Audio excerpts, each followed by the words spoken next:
오늘 수요예배 특강입니다. 나는 하나님의 최선을 구하리라 라는 제목으로 말씀 시작하겠습니다. 저를 한번 따라해 보세요. 나는 하나님의 최선을 구하리라. 오늘 한 절 말씀입니다. 빌립보서 4장 13절 말씀 같이 한번 읽어보겠습니다. 시작. 내게 능력 주시는 자 안에서 내가 모든 것을 할 수 있느니라. 아멘. 빌립보서 4장 13절의 말씀을 제가 13절의 말씀 앞뒤를 좀 붙여서 읽어보면요. 내가 주 안에서 크게 기뻐함은 너희가 나를 생각하던 것이 이제 다시 싹이 남으니 너희가 또한 이를 위하여 생각은 하였으나 기회가 없었느니라. 내가 궁핍함으로 말하는 것이 아니니라. 어떠한 형편에든지 나는 자족하기를 배웠노니 나는 비천에 처할 줄도 알고 풍부에 처할 줄도 알아. 모든 일 곧 배부름과 배고픔과 풍부와 궁핍에도 처할 줄 아는 일체의 비결을 배웠노라. 내게 능력 주시는 자 안에서 내가 모든 것을 할 수 있느니라. 아멘. 이 구절입니다. 오늘은 하나님의 최선을 구하자, 하나님의 최선을 구하자라는 제목으로 수요예배 특강 시작하겠습니다. 혹시 볼펜 안 갖고 오신 분들, 네, 목회자한테 얘기하시면 주시고요. 네. 제가 이렇게 사람들의 이름을 좀 불러드릴 텐데 여러분들 적을 수 있으면 좀 적어주시면 좋겠습니다. 맨 처음에 동그라미를 한번 다 같이 따라해 보겠습니다. 다 같이 따라해 봅시다. 다른 것은 시작. 다른 것은 포기할 수 있어도 하나님께서 나에게, 우리 가족에게, 우리 교회에게 주시는 복은 포기할 수 없습니다. 아무리 부인해도 하나님 앞에 한번 믿음으로 간구했는데 그 결과가 나에게 축복으로 드러나면 아무리 나에게 주는 시련이 의미가 있는 거라고 하더라도 사람이 시련이 계속 오게 되면 지칠 수밖에 없어요. 이건 목회자도 똑같습니다. 근데 내가 어느 순간 내가 하나님 앞에, 나도 하나님 앞에 최선을 다한 것 같고 나도 하나님께 믿음으로 구했는데 하나님께서 거기에 대한 보상, 영어로 reward라고 하죠. 보상같이 좋은 일이 일어나면 대부분의 첫 번째 일어나는 현상이 믿음이 떨어지는 것이 아니라 거기서 이제 자신감을 얻어서 더 기도할 공력을 얻습니다. 시련을 많이 겪으면서 성숙하는 신앙도 중요한데 시련을 계속 겪다 보면 이 시련에 대해서 심리학적으로 이게 자기 배반의 감정이라고 하고 자기 합리화라고 하는데 이게 익숙해집니다. 그리고 그런 시각으로 하나님을 보게 되죠. 근데 하나님은 지금도 우리에게 적당히 하나님께서 역사하실 타이밍을 찾고 있다는 거예요. 오늘 오신 여러분들에게 그러한 타이밍이 저와 같이 있을 때 좀 빨리 나타나기를 주의 이름으로 축원합니다. 이제는 기도 카드가 거의 너덜너덜해져가지고 내용들을 거의 알 것 같은데 누구도 뭘 응답받았다 뭐가 지나갔다 아무도 얘기를 안 해주셔서 한 6월 중에 한 번 다시 이 업그레이드를 하려고 합니다. 여러분 오늘 말씀을 통해서 용기를 얻고 기도하시면서 하늘문이 열릴 뿐만 아니라 땅에서도 열매가 맺히는 놀라운 기적이 있기를 바랍니다. 다른 건 양보할 수 있어요. 다른 건 포기할 수 있어요. 그런데 신앙인들이 자기랑 관계가 되는 나랑 하나님의 1대1의 관계에서 내가 하나님으로부터 주시는 개인적인 복을 받지 못한다고 느낀다면 이것은 좀 불행한 일일 수 있습니다. 포기하지 마세요. 오늘 다시 한번 힘을 내서 주님 앞에 믿음으로 나가는 시간 되시기 바랍니다. 저는 처음에 이 말을 하고 싶습니다. 유교 문화의 장점이 있어요. 유교 문화의 장점은 질서를 유지하기 참 좋다는 것입니다. 각자 다른 사람들의 마음과 다른 각자의 의견을 위에서 아래로부터 탑다운으로 이렇게 컨트롤하기 좋은 문화예요. 근데 단점이 하나 있어요. 뭐냐면 유교의 문화 가운데 깊은 죄의식이 있습니다. 왠지 백성들이 왕이 지나가면 뭘 잘못한 것처럼 고개를 숙이는 문화들, 내가 저 사람한테 뭐 잘못한 게 없는데 우리 아버지 어르신들 지나가면 왠지 뭔가 잘못한 것 같은 심정들. 그래서 이 유교 문화의 영향권을 받은 대부분의 기독교 문화가 가지고 있는 강점과 약점은 뭐냐면, 강점은 전능하신 하나님의 놀라우신 능력은 밑에, 단점은 그 하나님이 나에게 복 주시는 하나님이라고 받아들이는데 시간이 굉장히 오래 걸린다는 거죠. 근데 그 하나님이 나에게 복 주시는 하나님으로 받아들이는데 가장 중요한 키가 뭐냐면 자신의 부모님, 아버지의 모습이에요. 그러니까 엄격한 아버지한테 자라신 분들은 하나님이 나에게 내가 이렇게 해도 복을 주시는가? 늘 의심합니다. 아마 죽을 때까지 의심을 합니다. 근데 굉장히 개방적이면서 많은 사랑을 받고 자라신 분들은 나한테 복이 오든 안 오든 간에 하나님은 나한테 복을 주실 뿐이야 라는 밑바탕을 깔고 있어요. 근데 이게 이제 젊었을 땐 드러나지 않지만 결혼해서 신앙생활 하다가 너무 큰 성공이나 너무 큰 실패를 경험했을 때 이 밑바닥에 있던 어린 시절의 감정들이 드러나게 됩니다. 그래서 많은 분들이 자신이 가지고 있는 아주 좋은 강점이 있어요. 우리 교회 장로님들 보면 굉장히 좋은 강점이 있어요. 우리 교회 안수 집사님들 뭐 너무너무 좋은 강점들이 있어요. 권사님도 마찬가지. 우리 수요예배 오시는 분들 정도면 굉장히 뛰어난 강점들을 갖고 있어요. 근데 대부분의 그분들의 생각은 자신이 갖고 있는 약점에 집중합니다. 이런 거죠. 나의 약점 때문에 하나님이 나에게 벌 주신다라고 생각하는 밑바탕에 생각들이 많이 깔려 있습니다. 제가 정확하게 말씀드리면 30%는 사실이지만 70%는 오히려 사실이 아니기도 합니다. 하나님은 우리에게 잘못한 것들을 그리 오래 기억하시는 분들이 아니에요. 예수 그리스도께서 이 땅에 십자가에 달려 죽으시면서 핏값으로 우리를 사셨기 때문에 우리는 하나님의 자녀이기 때문에 설사 큰 잘못을 했더라도 인간들에게는 죽을 때까지 잊혀지지 않을 수 있지만 하나님께 회개하는 자를 아무도 하나님은 정죄하지 않으십니다. 하나님께서 주시는 성령님이 임하시면 우리는 늘 용서받을 수 있을 뿐만 아니라 그 안에 새로운 꿈을 꿀 수 있다는 거죠. 그래서 우리는 태생적으로 유교 문화에 있는 기독교인들이 가지고 있는 건 많이 약점을 집중하는 경향이 있어요. 제가 테니스 배울 때, 탁구 배울 때 늘 얘기를 하지만 규칙대로 레슨 잘 받고 하시는 분들이 있어요. 근데 시합 가면 실력을 하나도 발휘 못 하시는 분들이 있어요. 열심히 이렇게 폼 잘하고 시합 가면 안 되는 거예요. 물론 잘 좋은 자세를 배우는 건 필요합니다. 근데 잘 보면요, 시합을 하다 보면 레슨 배운 대로 치려고 폼을 잡다 보면 이미 공은 지나가 있어요. 네, 이제 처음 초보자들 얘기하는 겁니다. 왜 그러냐면 잘하려고 하면서 내가 잘 못하는 자세에 집중하기 때문에 경기가 안 되는 거예요. 그러니까 우리의 인생도 복에 대한 관점도 마찬가지. 여러분 장점이 뭐세요? 많이 얘기할 수 있죠.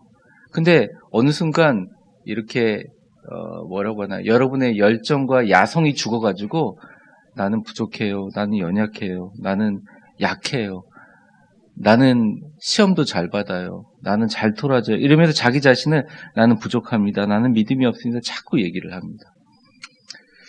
저한테 테니스 코치가 했던 말이 있어요. 제가 군에서 20년 전에 군에서 저한테 가르쳤던 이제 테니스 병이 저한테 했던 말인데, 목사님은 백핸드는 정말 못 치십니다 그러더라고요.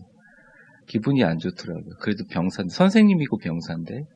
근데 목사님은 포핸드는 천성적으로 잘 치십니다. 어릴 적부터 탁구를 치셨어요? 네, 그랬어요. 그럼 목사님 시합할 때 백핸드 쪽으로 오는 거 조금만 몇 걸음 더 걸어서 포핸드로 세게 치세요. 그러면 잘할 겁니다. 근데 제가 그때 그 생각을 들으면서 그런 생각을 했습니다. 야, 사람이 내가 갖고 있는 강점을 가지고 인생을 바라보는 거하고 내가 갖고 있는 약점을 가지고 인생을 바라보는 건 천형지차이구나. 여러분의 강점에 집중하시기를 주의 이름으로 축원합니다. 여러분이 기도를 잘하시는 분이라면, 여러분이 논리적인 분이라면, 여러분이 어떤 부분이더라도 그 부분에 내가 존재하는 부족하다, 믿음이 없다, 나는 연약하다 그럼 뒤로 물러서지 말고 내가 갖고 있는 장점에 집중해서 승리하시기를 주의 이름으로 축원합니다. 그 밑에 빈칸을 한번 채워보겠습니다. 우리 믿는 사람들의 강점이 뭘까요? 이거 하나님의 능력이죠. 한번 빈칸을 채워보겠습니다. 자신의 한계에 집중하지 말고 성경에서 제시한 하나님의 능력에 집중하라.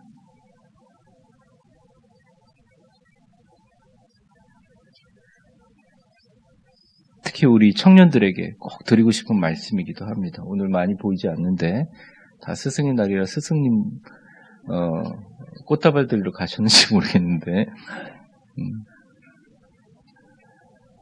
약점을 중시하는 사회는 어떻게 보면 전체적으로 큰 이렇게 컨트롤이 되는 사회인 것 같습니다. 조금 더 장점을 부각하고 그 사람이 한 실수를 죄악시하지 않고 실수는 실수니까 다시 한번 박수 쳐주고 응원하고 그런 사회가 선진 사회이거든요. 우리 교회에 우리가 많은 약점을 가지고 있지만 그 사람의 장점을 보고 또 우리 자신이 제일 먼저 하나님의 장점을 보는 우리 장점이 뭐죠? 하나님의 능력을 믿는 믿음입니다. 저를 한번 따라해 보겠습니다. 나의 장점이 하나님의 능력을 믿는 믿음이 되게 하라. 네. 그래서 자신의 한계를 너무 많이 얘기하는 것도 어떻게 보면 하나님 보시기에 교만이에요. 왜 그러냐? 한번 1번, 갈로 1번을 한번 읽어보겠습니다. 이것도 빈칸인데요. 한번 읽어보겠습니다. 자신의 약점과 한계를 잊어버려라. 하나님의 사역은 우리의 능력과는 상관이 없다. 저는 그 앞에 전혀라는 말을 붙이고 전혀 상관이 없다. 오히려 자신이 갖고 있는 능력에 더 집중하는 순간 하나님의 사역이 닫혀지는 경우를 저는 많이 봤어요. 내가 능력이 있다고 생각하고 내가 지적인 능력이 있다고 생각해서 기도를 조금 적게 하면 여지없이 어려움이 와요. 그러니까 하나님의 사역은 우리 능력과 전혀 상관없어요. 자신의 한계와 약점은 잊어버리라는 것입니다. 오늘 출애굽기 4장 10절에서 12절까지 말씀을 한번 읽어보겠습니다. 모세의 이야기죠. 같이 읽겠습니다. 시작. 모세가 여호와께 아뢰되 오 주여 나는 본래 말을 잘하지 못하는 자니 주께서 주의 종에게 명령하신 후에도 역시 그러하니 나는 입이 뻣뻣하고 혀가 두는 네, 여기까지 읽고요. 줄을 한번 쳐보겠습니다. 명령하신 후에도 역시 그러하니 거기까지 한번 줄 쳐보세요. 히브리 원어로 보면 이런 겁니다. 하나님께서 나를 주의 종으로 이미 부른 것도 알고 있지만 인간적으로 바뀐 게 전혀 없습니다.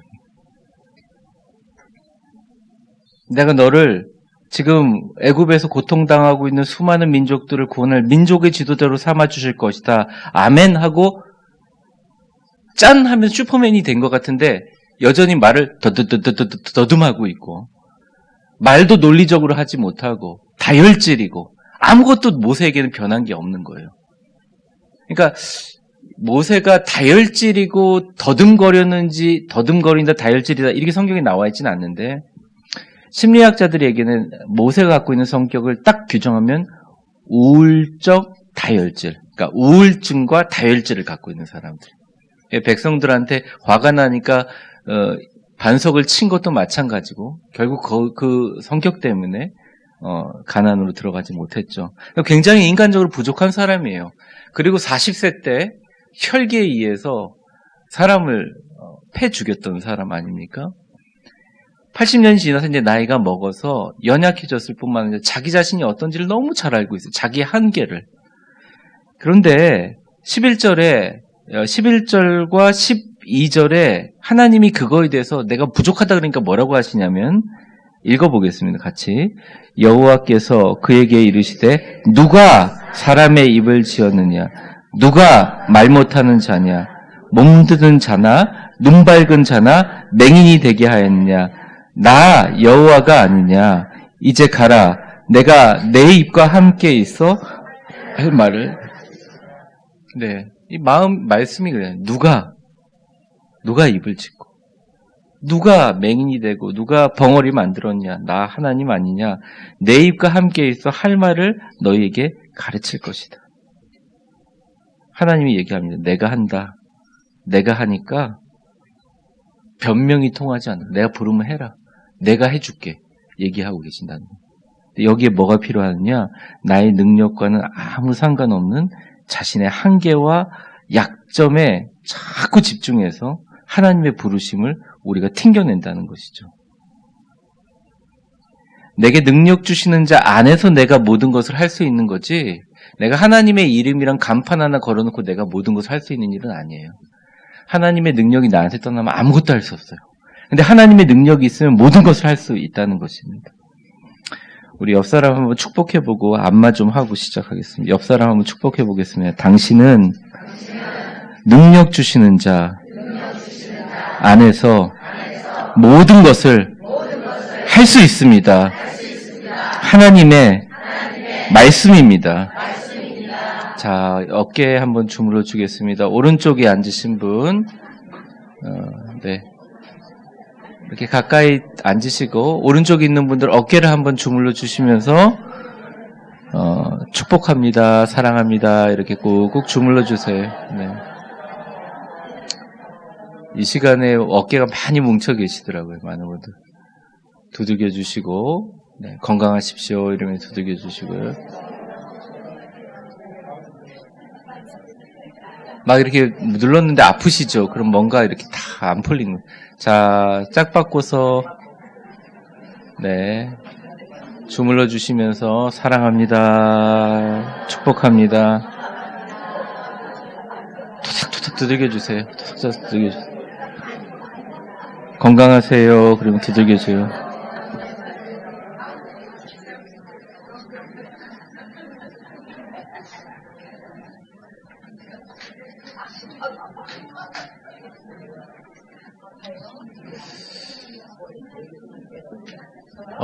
그래서 적어도 예수 믿는 분들은 내가 어떤 곳에 가서 이제 스피치를 할 경험이 있을 수 있잖아요. 결국은 여러분들이 뭐 여기 젊은이들이 많으면 좋겠지만 우리 어르신들이 나중에 뭐 하나님의 뜻대로 쓰이게 되면 사람들 앞에 스피치를 하게 되는데, 이때 사람들에게 너무 긴장하지 말고 내가 너를 통해서 내 입에 할 말을 가르치시라 하신 성령님의 음성과 모세를 향한 하나님의 음성을 붙드세요. 하나님께서 하십니다. 뭐 사업의 거래를 앞두신 분들도 물론 아침에 기도하고 시작하겠지만 클라이언트 만날 때 이게 사람의 혀끝에 다 달려있는 거 아니에요. 중요한 계약도. 그런데 전화를 통화나 뭘 할 건 잠깐 기도하시면 하나님 이제 가라. 내가 내 입과 함께 있어. 너에게 할 말을 가르치시라. 이 하나님의 말씀이 7,000년 전에 모세에게 한 말일 뿐만 아니라 오늘날 우리에게도 하신 하나님의 말씀이라는 겁니다. 내 한계가 나를 누르고 있는 것들을 털어버리세요. 여러분의 강점에 집중하세요. 자신감 있게 하나님께 기도하며 나아가시기 바랍니다. 두 번째는 한번 빈칸을 채워보겠습니다. 남들의 비난의 목소리들에 주저앉지 마라. 비난의 목소리들에 주로 주저앉지 마라. 하나님께서 판단하시고 해결해 주신다.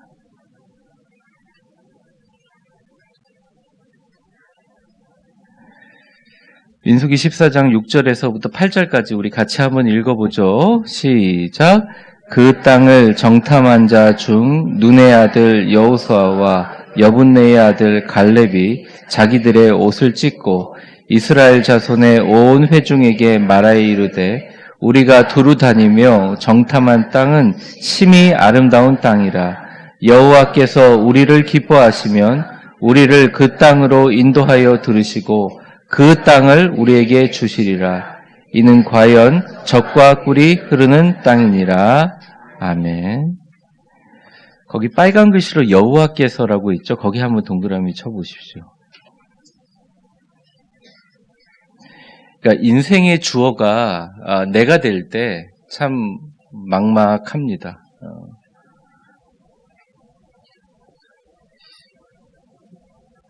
아주 깊이 있고 사려 깊은 사람일수록 자기 자신의 한계에 대해서 더 많이 깨달아가고 알아가는 것이 인생이잖아요. 그런데 여호와께서 우리를 기뻐하시면 하나님께서 우리를 가나안 땅으로 인도해 주실 줄 믿는다 고백한 것이 여호수아와 갈렙이라는 거죠.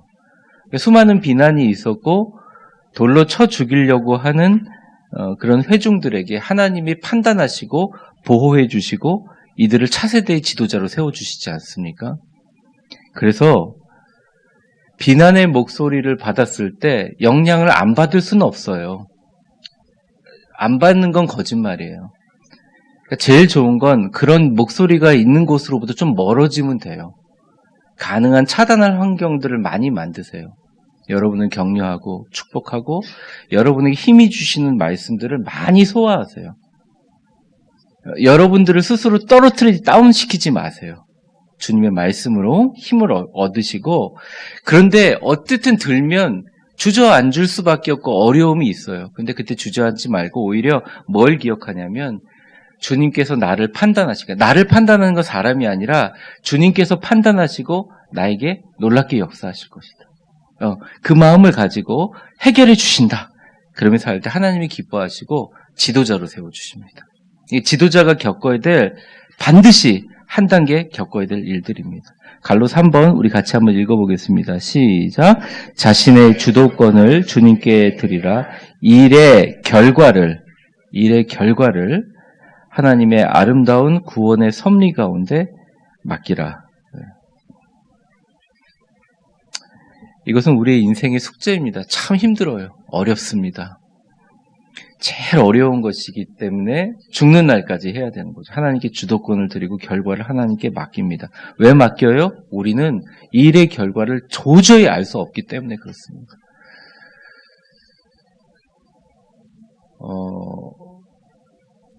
예상한 대로 안 풀려갈 때 막 당황하고 그러지 마세요. 네. 예상한 대로 안 풀려갈 때 하나님이 무슨 일을 하실지를 기대하세요. 놀라운 일이 생깁니다. 진짜 좋은 일이 생깁니다. 그때 하나님이 체크보드에 점수 체크하고 있어요. 젊을 때 하면 얼마나 좋을까요? 그렇죠? 좋은 점수. 우리 청년들 참 중요해요. 우리 중고등학생들 너무너무 중요합니다.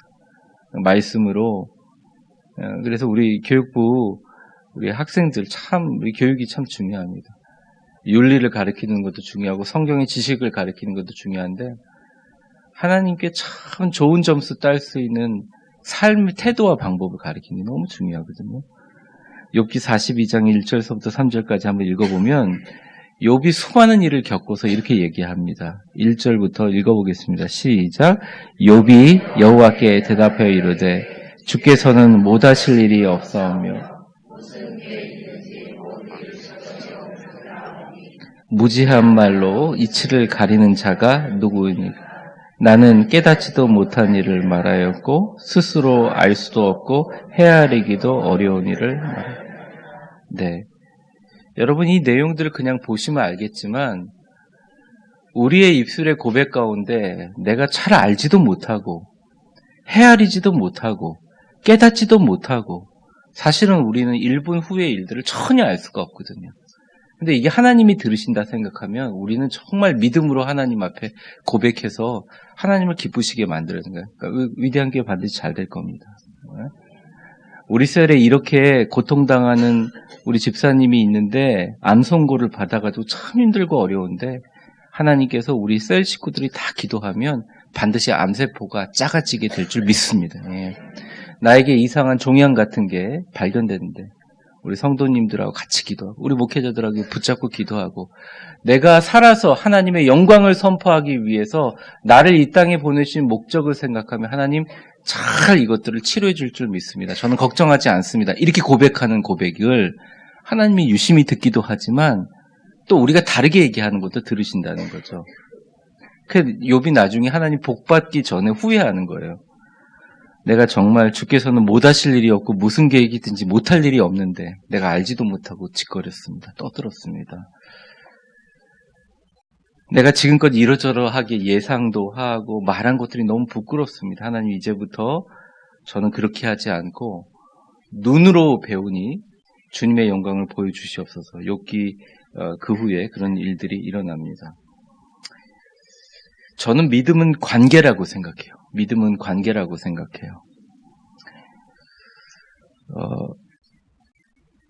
참 기도할 때마다 저도 반성을 많이 합니다. 나라는 한계와 상자 속에 갇힌 목사를 떠나서 또 신학자를 떠나서 제가 갖고 있는 이런 한계성을 참 많이 느껴요. 아무리 울고 기도해도 제 한계에서 잘 못 벗어나는 것 같아요. 그러니까 인간적으로 제가 부족하고 연약한 사람이라는 걸 많이 느낍니다. 근데 그 한계라는 박스에서 나를 꺼내가지고 하나님의 뜻대로 쓰임받을 수 있게 하는 유일한 방법은 나를 통해서 역사하시는 하나님의 손을 붙잡는 관계에서 일어난다는 거죠. 믿음은 일방적인 게 아니에요. 헨리 포드라는 유명한 자동차 왕이 팔순잔치를 할 때 많은 지인들 앞에서 이런 얘기를 했다 그래요.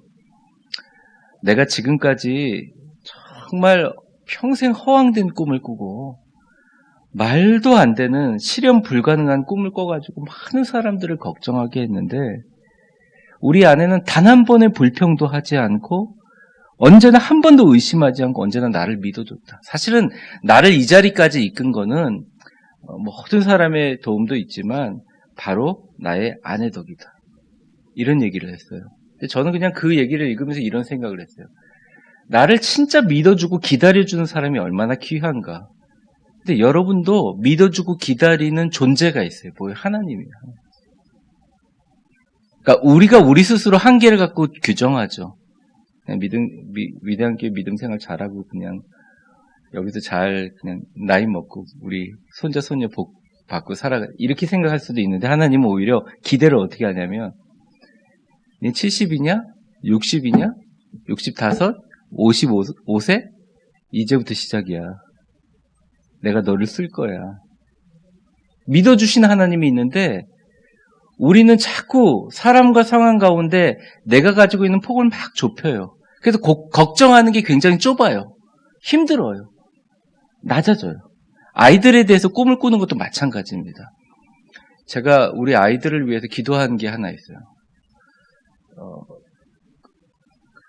아주 물질적인 서포트를 잘해준다는 애들이 공부를 굉장히 잘하고 유명해지고 이런 기도를 하기보다는 제가 어떤 기도를 했냐면 하나님 우리 아들을 위해서는 아들이 참 행복하게 해달라고 그리고 아들이 어디를 가든지 천사처럼 돕는 사람들이 많이 붙는 축복을 달라고. 근데 정말 구현이는 그렇거든요.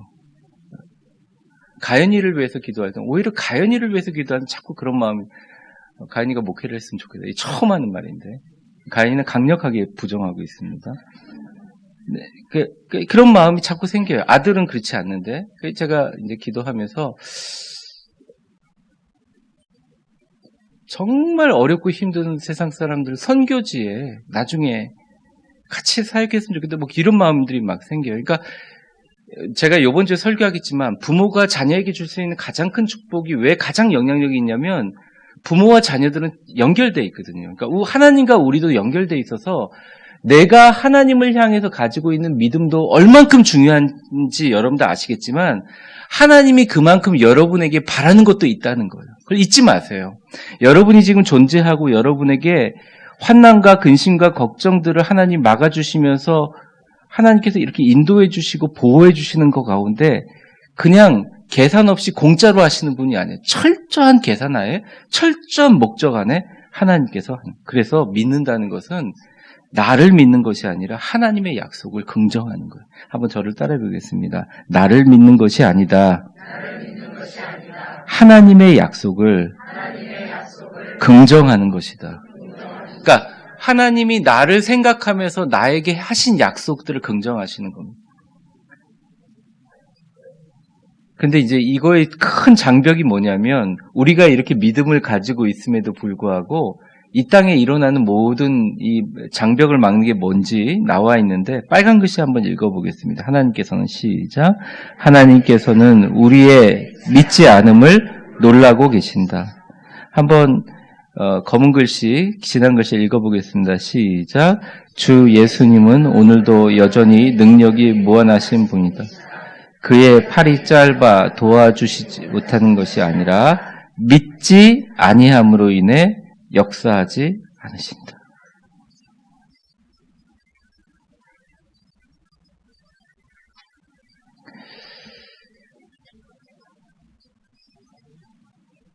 저는 이 믿지 않는 건 선입견 때문이라고 생각합니다. 사람들이 뭐도 안 믿었냐면 예수님이 직접 이 세상에 인간의 몸으로 오셨는데도 믿지 않았어요. 예수님이 믿지 않는 바리새인들 앞에서도 기적을 일으키셨지만 자기 고향 사람들 앞에서는 아무 능력도 행하지 못하셨어요. 왜냐하면 고향 사람들은요, 어릴 적에 나사렛 동네에서 어린애 예수님이 막 뛰어다니는 거 봤거든요. 목수집 아들로 태어나가지고 대패질하는 거 봤거든요. 그러니까 선입견이 있는 거예요.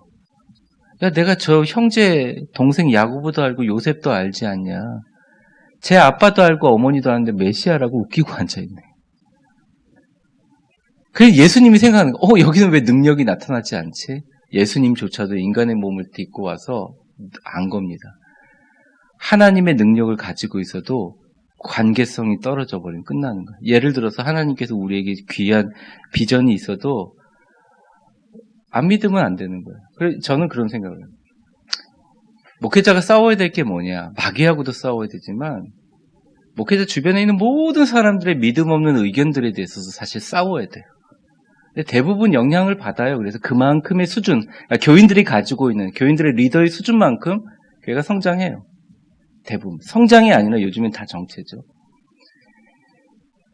아무리 하나님이 큰 비전을 줘도 목사가 안 믿으면 교회 역사가 일어나지 않아요. 그만큼 주의 종이 되게 중요한 거예요. 목사의 마음속에 내가 사는 것이 축복이다라고 느끼지 않으면서 거짓으로 축복을 선포하면 성도들의 가정에 축복이 일어나지 않습니다. 인간적인 방법으로 생각을 하거나 인간적인 방법으로 이해하려고 하지 마세요.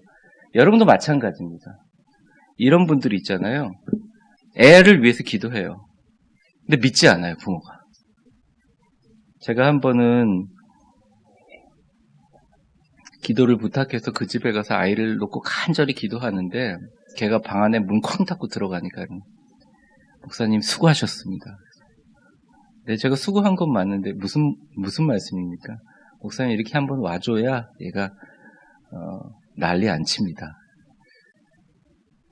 제 속으로 차마 물어보지는 못했어요. 아, 이게 변화될 거를 믿지 않는구나.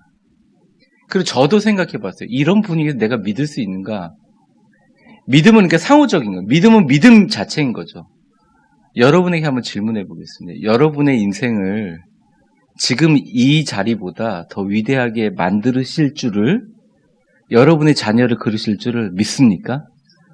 이 믿음이 굳이 아멘으로 하지 않아더라도 마음에 진짜 확실한 확신이 있습니까? 이게 연결이 안 되면 아무 권능도 역사할 수 없다는 거예요. 오늘 본문 한번 읽어보겠습니다. 마가복음 6장 5절에서 6절까지 같이 한번 읽어보겠습니다. 시작. 거기서는 아무 권능도 행하실 수 없어 다만 소수의 병자에게 안수하여 고치실 뿐이었고 그들이 믿지 않음을 이상히 여기셨더라. 이에 모든 촌에 두루 다니시며 네, 권능이 나타나지 않는 거예요. 하나님의 아들로서 가지고 있는 권능의 1000분의 1도 나타나지 않는 거죠. 그래서 그냥 떠나셨어요. 왜? 내가 안다고 생각하는 선입견 때문에. 믿음을 가장 방해하는 것은 자기의 의입니다. 자기가 갖고 있는 지식이에요. 아무리 말해도 이것은 부족함이 없죠. 여러분 혹시 간증 같은 거 들으면 옛날에 가슴이 뜨거든요. 요즘엔 간증 들으면 아우 짜증나 이런 분들 계십니까? 그런 분들 계실 거라고 생각해요. 논리적으로 이해가 안 되는 상황에서 믿어지지 않는 분들이 계실지 모르는데 믿지 아니함으로도 하나님께서 역사하지 않는다는 거죠. 참 그게 하나님의 신비인 것 같아요. 믿음의 신비인 것 같아요. 여러분 오늘 다 잊어버려도 요거 하나만 자신의 한계 잊어버리고 주님의 말씀 강력하게 붙드는 자를 주님이 지금도 찾고 계시다는 거예요. 여러분 그러니까 사람이 포기 안 한 것 같아도 포기한 게 한두 가지씩은 있어요. 인생이 그러니까 우리 자녀에 관한 일들, 내가 갖고 있는 지병, 나의 가지고 있는 근원적인 문제, 감정적인 문제. 여러분 주님 앞에 믿음으로 회복하시기를 주의 이름으로 축원합니다. 밑에 보시면 자신의 한계를 잊어버리고 주님의 이름과 역사를 강력하게 붙잡는 자를 주님은 지금도 찾으신다.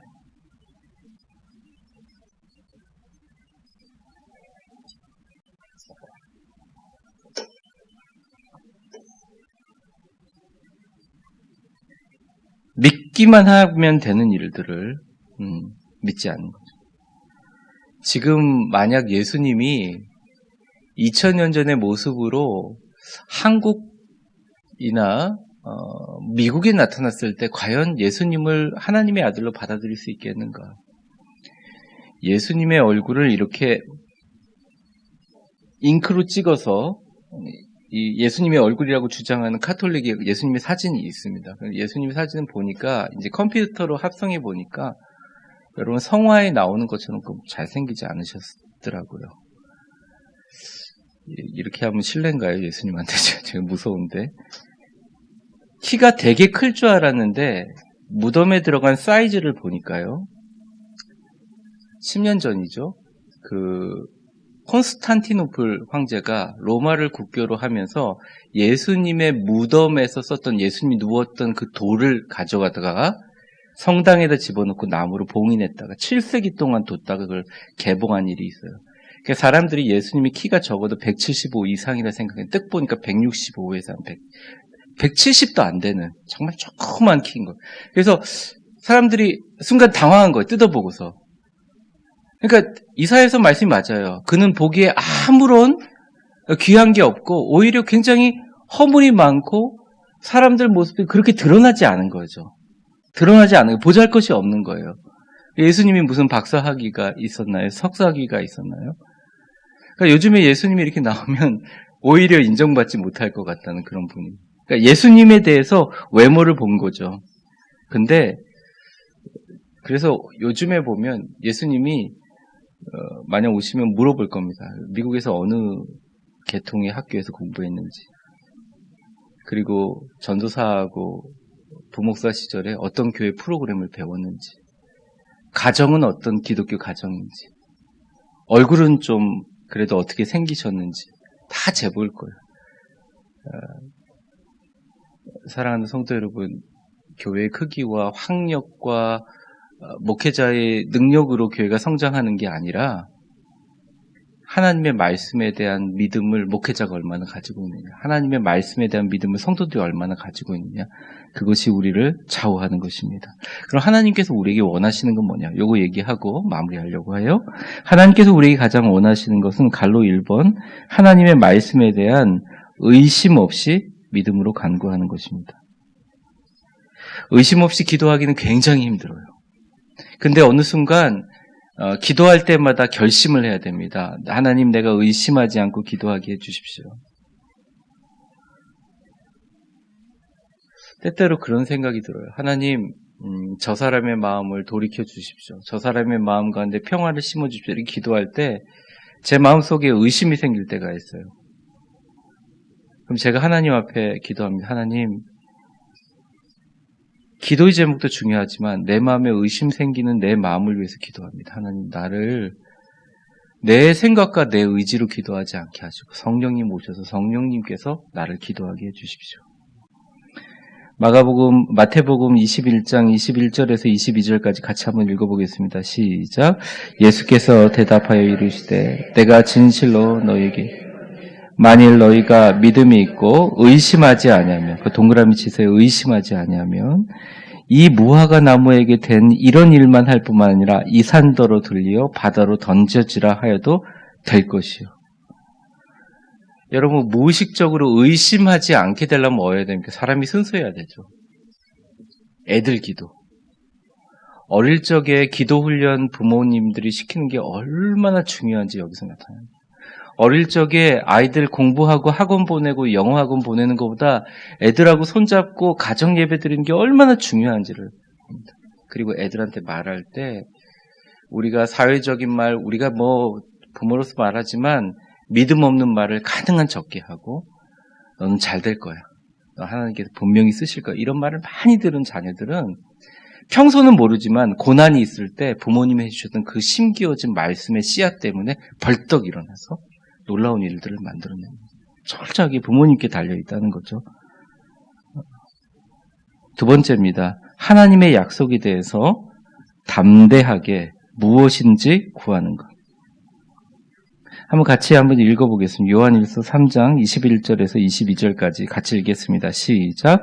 사랑하는 자들아, 만일 우리 마음이 우리를 책망할 것이 없으면 하나님 앞에서 담대함을 얻고 무엇이든지 구하는 바를 그에게서 받나니 이는 우리가 그의 계명을 지키고 그 앞에서 기뻐하시는 담대함이라는 말에 동그라미 치시고요. 무엇이든지에 있다 동그라미 한번 쳐보십시오. 담대함은 폭넓고 자세하게 간구하는 데 힘이 됩니다.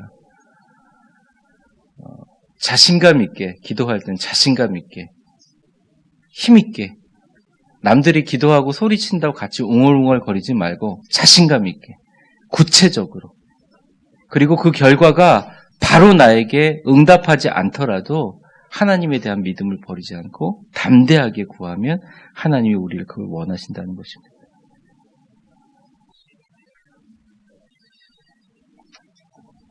여기 중매로 결혼하신 분들 많이 계시죠? 아니에요? 우리 교회는 다 연애예요?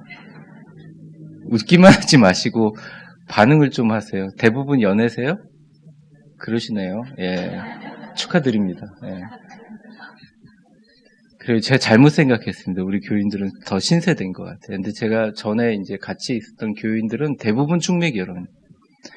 중매 결혼의 장점이 있어요. 좀 안정적이에요. 네. 부모님이 보는 눈이 정확할 수 있어요. 연애 결혼의 장점도 있어요. 연애 결혼할 때는 하나 고비가 필요합니다. 뭐냐? 담대하게 고백하는 게 필요해요. 물론 고백도 안 하고 질질질질 썸 타고 끌다가 누가 한 명이 죽도록 따라와서 못 이기는 척하면서 자기도 좋아하면서 결혼하는 사람도 있겠지만 반드시 관계 가운데 깊이 들어가려면 한 번 딱 나 널 사랑해 라고 고백할 때가 있는 거예요. 당신하고 결혼하고 싶어 라고 얘기할 때가 오는 거죠. 하나님도 똑같아요. 정말 기도하는데 하나도 안 될 때가 있어요. 목사님 안 될 때가 있냐? 저도 있어요. 기도하는데 더 안 돼.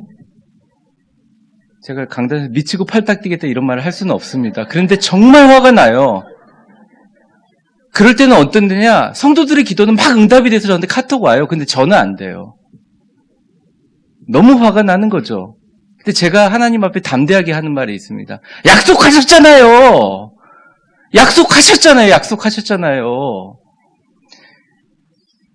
그러니까 하나님한테 정말 미안하고 막 정말 너무 죄송하고 덜 죄인인 것 같고 십자가 붙들고 기도하다 어떨 때는 막 하나님은 너무 건방지게 제가 하는 모습을 보면 저도 깜짝 놀랄 때가 있거든요.